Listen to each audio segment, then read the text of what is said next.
Урочистості з нагоди Дня працівників освіти пройшли у великій залі Палацу культури РаЕС. На свято зібралася численна освітянська родина Вараської міської територіальної громади, представники більше 30 освітніх закладів.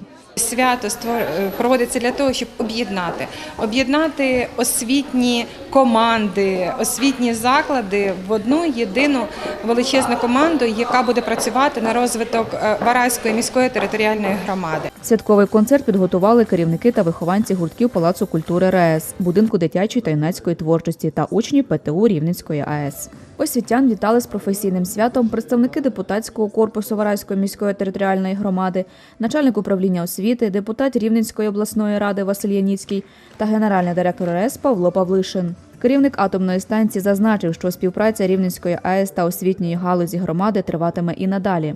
Адже спільними зусиллями ми створюємо належні умови для інтелектуального розвитку молоді.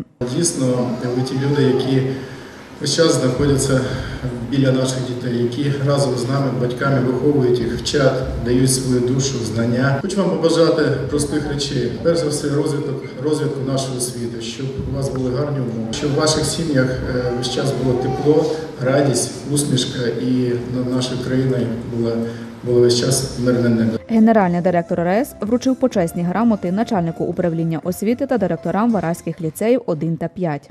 Серед нагород були грамоти та подяки від Міністерства освіти та науки України. За професіоналізм, плідну освітянську діяльність, високі досягнення у праці відзначили педагогів та вихователів навчальних закладів територіальної громади та працівників ПТУ РаЕС. 25 років на освітянській ниві працює Ірина Гугайло, вчителька української мови та літератури, заступник директора Заболотівської гімназії. Цей заклад один із перших приєднався до Вараської громади.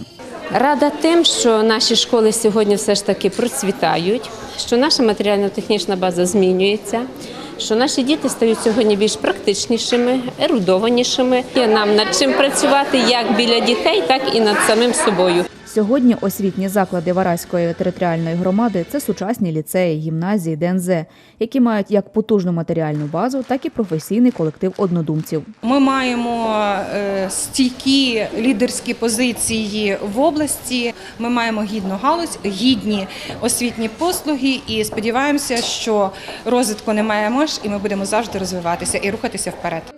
Олена Муляр, Олександр Сніжко, телеканал «Енергоатом».